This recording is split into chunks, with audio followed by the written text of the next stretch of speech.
reservation policy at Thornfields had never been negotiated, bent, or suspended.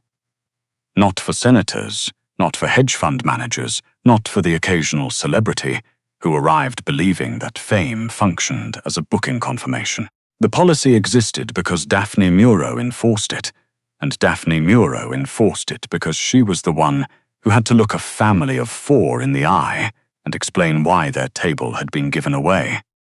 She was doing exactly that, explaining to a couple that their Thursday reservation had been marked under the wrong date, arranging a complimentary amuse-bouche while she found them a solution.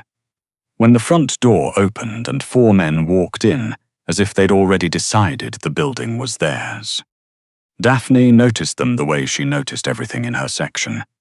Peripherally, precisely, without breaking her sentence. She finished with the couple, got them settled at the bar with a glass of Gruner Veltliner, and turned toward the new arrivals. 5 of them, she'd counted. The 4 men positioned around the entry wore black, like it was a uniform, and it was. The 5th man walked in behind them, and even before Daphne had placed his face, she registered 2 things. He wore a charcoal suit that cost more than a month of her rent, and he had absolutely no intention of making a reservation. "Mr. Hess requires a table," said the largest of the 4 men. Daphne looked at the board. Friday, 7:45. Every table spoken for until 10. "The next availability is 9:30, she said, "or I can put you on the cancellation list." The man's expression shifted in a way that was meant to communicate something specific. Daphne had worked at Thornfields for 3 years. She had developed an immunity to meaningful looks. "That won't be necessary." A second man turned toward the couple waiting near table 6. "These people can." "No." Daphne moved. Not dramatically, not with announcement. She simply stepped between the man and her guests. "Nobody in my section leaves their seat for anyone. I'm sorry, I don't have a table tonight." Silence fell over the entrance the way it falls when something unexpected happens in a room full of people who were very certain what was about to occur. Valentin Hess had been watching her since she spoke. He continued watching now. Daphne met his eyes without meaning to. He was younger than she'd expected, mid-40s, dark-haired, clean-shaven. The kind of face that didn't show what it was thinking, which usually meant it was thinking several things at once. She'd heard the name before, of course.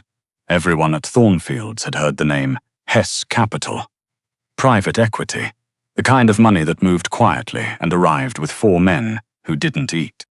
And the other things. The things the staff didn't say aloud but absolutely said in the break room. That Valentin Hess ran considerably more than a private equity firm. That the wrong people had a habit of disappearing from conversations when his name came up. Daphne was aware she should be afraid. She was also aware she had 9 tables, a full section, and a couple who still needed their problem solved. Valentin spoke for the first time. His voice was quieter than she expected. "You know who I am." "Yes," Daphne said. "You're the gentleman without a reservation." One of his men made a sound. Valentin held up 2 fingers and the sound stopped. He looked at her for another moment, the kind of look that was running several calculations she couldn't see. Then he turned toward the door. His men moved with him. She was at the service station when she said it. She hadn't planned to. She simply noticed something, the way she always noticed things, and the words came out before she'd decided whether they were wise. "Mr. Hess." He stopped. "The Barolo your table orders. The 09 Giacomo Conterno." She kept her voice professional, quiet, just for him. "The bottles being served aren't the Conterno. They switched about 6 months ago. Same label, different producer. A regional blend. About $120 cheaper per bottle." She paused. "Someone on your end has been pocketing the difference." The room didn't go quiet. The room hadn't heard her. But Valentin Hess had, and the stillness that moved through him was a different kind of quiet entirely. He turned around slowly. How do you know that? I carry the bottles, Daphne said. The weight distribution is different. The contorno is denser. I noticed it in November. She held his gaze. I assumed it wasn't my place to mention. And now. She wasn't entirely sure why she'd mentioned it now, either. Maybe because she was already in the middle of something irreversible, and it seemed inefficient to hold things back. You were leaving anyway, she said.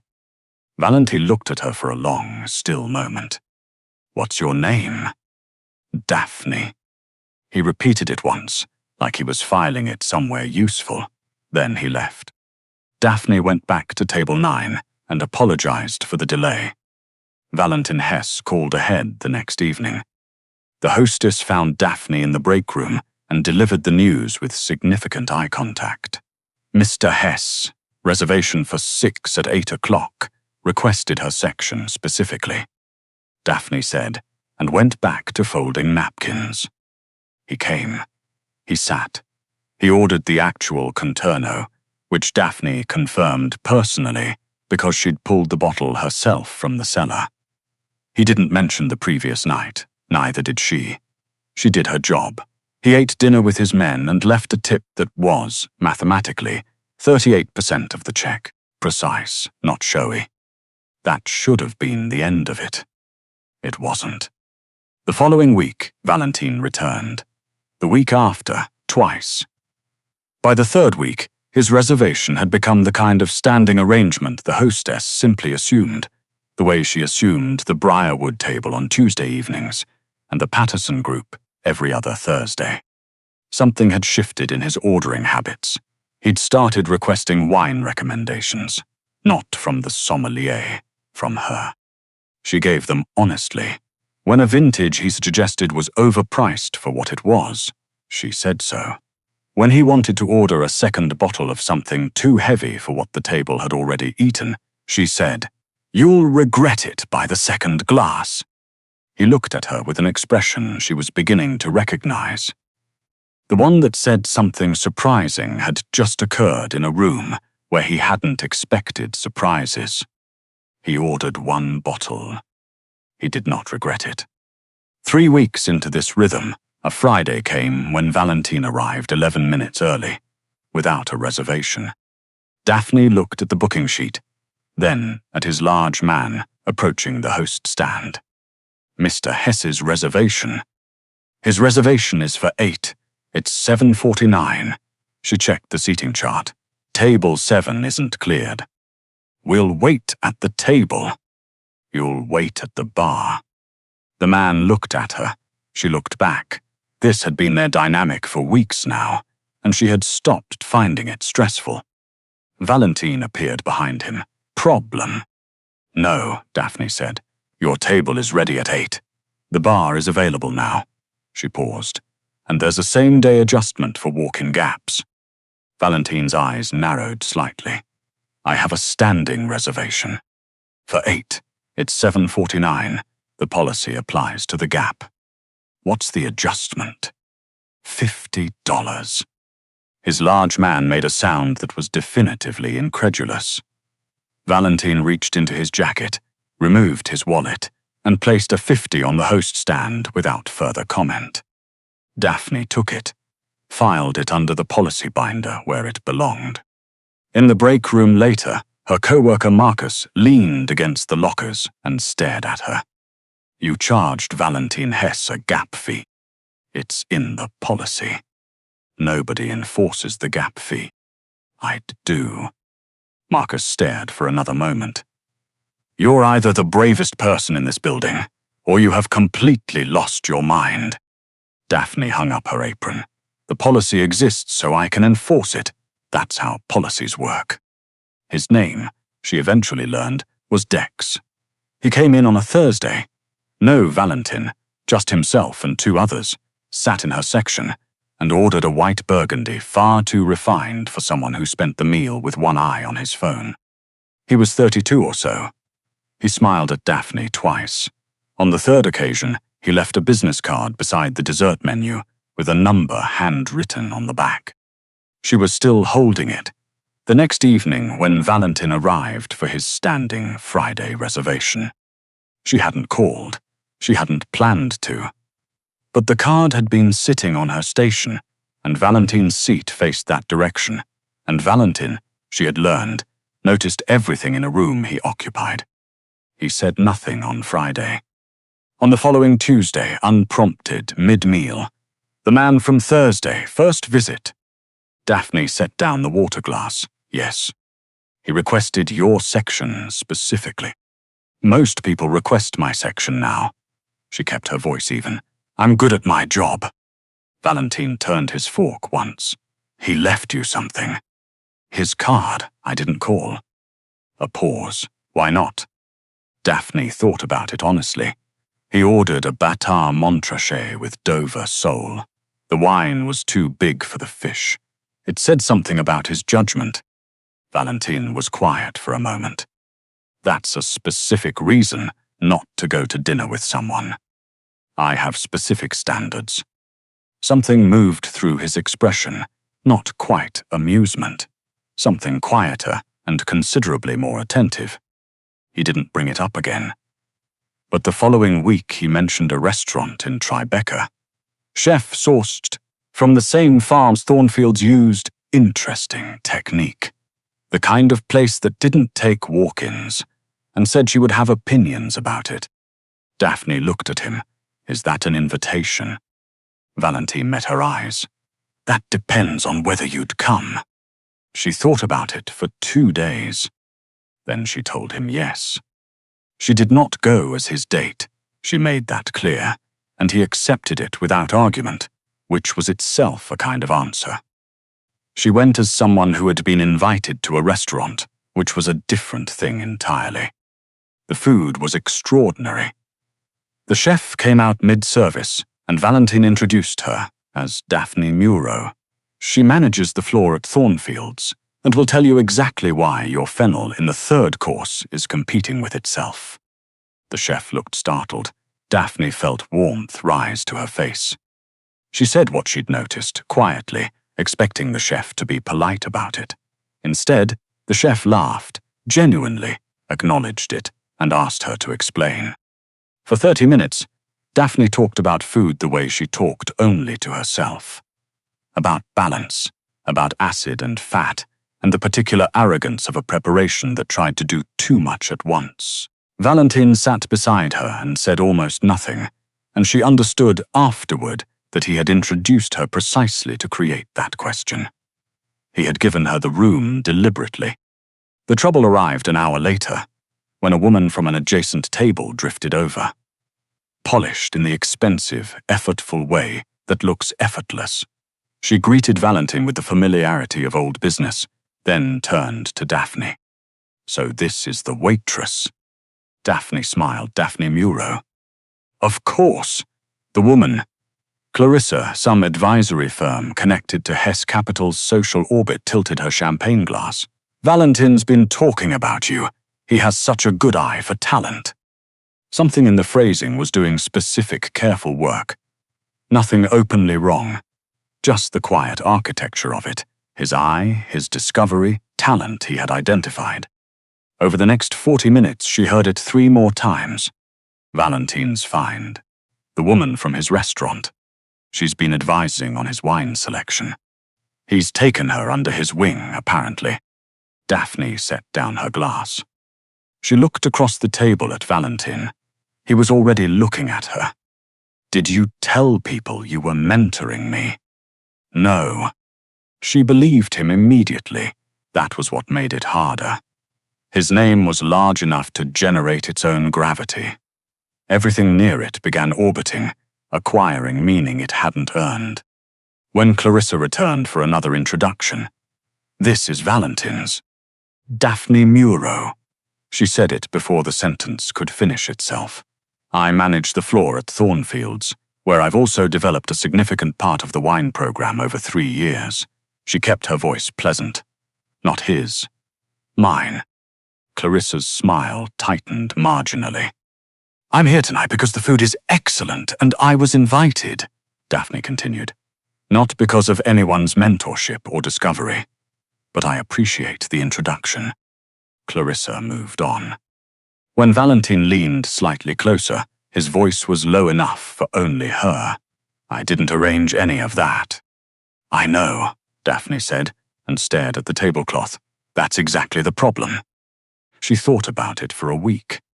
He came in twice during those 7 days, both times with his standing reservation, both times behaving like any other regular. She served him. They talked about the new mushroom sourcing and a delivery problem with the Burgundy distributor. Normal. Professional. But she was thinking. She finally said it on a Wednesday, after the last of her tables had cleared, and the restaurant had gone quiet around them. "Outside of this building, your name changes things." Valentin looked up from his water glass. "In here, you're table 7. You wait. You get charged the gap fee. You read the menu like everyone else." She kept her hands still in front of her. "Out there, I'm your waitress. Not because you said so, because your name is large enough that it just happens. I've spent 3 years building something that belongs to me, and I don't know how to exist near you without it starting to look like it belongs to you instead." Valentine said nothing for a moment. "What do you need?" he asked. The simplicity of it stopped her. She'd expected something else. A solution, an offer, a leveraged arrangement, designed to demonstrate her independence without her having to ask for it. He had resources enough to manufacture, those before the check arrived. Instead, he asked what she needed. "Time," she said. "Some distance." He nodded once. "All right." He cancelled his standing reservation that evening. 2 weeks followed. No reservation under the Hess name, no large men in black at the bar, no charcoal suit at table 7. Daphne's section ran perfectly. Her regulars were happy. The wine program continued without incident. Everything was exactly as it had been before Valentine Hess arrived without a reservation on a Friday evening and changed the barometric pressure of the room. It was very quiet. She started noticing the door when it opened, a habit she hadn't had before. She was also irritated by this, because the absence was one she had personally requested, and being irritated by it felt like arguing with herself. Marcus told her on a Tuesday that the man from Section B, Dex, had returned and asked whether she was working. She sent word that she wasn't available. That night, she thought about distance and realized she was keeping it from the wrong direction. Valentine called ahead on a Thursday. The hostess found Daphne specifically. "He asked if you're on tonight." Daphne looked at the booking sheet. His table was available. "Tell him yes, seat him at 7. He arrived at exactly 7, alone, which was new. A deep navy jacket she hadn't seen before. He sat. She brought water before he asked, which was how she treated all her regulars, and then stood at the edge of the table. "You came back," she said. "You're working tonight." He said it as if that were complete information. "I didn't leave a message." "I know." She looked at him. "I've been thinking." He waited. He had become, she'd noticed, very good at waiting. "The problem was never you, specifically." She chose her words carefully. "It's that your name swallows rooms, and I've worked too long on my own to let anyone's name swallow mine." A pause. "But I've also spent 2 weeks in my break room being quietly annoyed at you for doing the exact thing I asked you to do, which is unfair." Something in his face shifted, barely perceptible. "That does seem like an unfair position for me," he said. "It is. I wanted you to know I'm aware of that." Valentine set his water glass down. "For what it's worth," he said, and his voice was in its quieter register now, the one that wasn't for rooms. "I've been to 40 restaurants in this city in the past 6 months. I use them. I recommend them. I move on." He looked at her steadily. "I don't know the mushroom sourcing situation at any of them." She said nothing. "The first time I came back, it was because you told me the truth when you had significant reason not to." He paused. "After that, I kept finding reasons to return, and eventually I stopped pretending the reasons were about the wine list. She looked at him for a long moment. "You could have simply asked me to dinner," she said. Valentine met her eyes. "I wasn't certain you'd say yes." There it was. Not management of outcomes. Not the controlled certainty of a man accustomed to the world rearranging itself. Just the plainest kind of uncertainty, the kind that couldn't be solved with money or reputation or a phone call to the right person. He had given her the space she asked for and returned without assuming anything was owed to him. That, Daphne thought, was the thing she kept coming back to. "I would have," she said. Something behind his eyes settled, quiet and complete. "Then I'm asking now." Daphne reached into her apron pocket and set a small slip on the table. He looked down at it. "Consultation fee," she said, "for the wine recommendation you requested through the hostess 2 weeks ago." Valentine picked it up. $75. He looked at the slip, then at her, and what happened in his expression was definitively, unmistakably, almost amusement. "I'll put it on the reservation. I'll bring the menu." Months later, Thornfield's looked exactly as it always had. Same lighting, same polished floors, same host stand where the gap fee policy remained posted and fully enforced. Daphne's section was still the hardest to book on a Friday. Her name had started appearing in reservation notes. Guests requesting not just the section, but the specific recommendation she'd made at their last visit. Valentine's evenings with her happened outside, on ground where neither of them had an established role. She was learning the shape of his silences. He was learning that she would tell him when she disagreed, which happened often enough to keep him interested, and not so often that it felt like a performance. Inside Thornfield's, he was still table 7. He called ahead every time. He never arrived more than 2 minutes early. He had not tested the gap fee again, which Daphne suspected had less to do with the $50, and more to do with the principle of not losing the same exchange twice. She respected that about him, the precision of it. On a Friday in November, Valentine arrived at exactly 8 and found Marcus covering the section. "She's pulling a delivery from the cellar," Marcus said, already retreating toward the service station. 2 minutes. Valentine sat, he waited. Daphne came around the corner from the cellar stairs and found him already holding the menu, exactly 2 minutes later.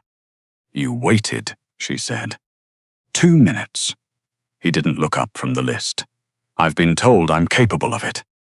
She refilled his water glass without being asked. "The 17 Barolo came in this afternoon," she said. "The actual one." Valentine set the menu down. He looked at her, and something warm and entirely unhurried moved across his face. "Then I don't need the menu." Daphne put it under her arm and went to pull the bottle herself, the way she always had. The only difference now was that she came back, knowing he would still be there. No gap fee required.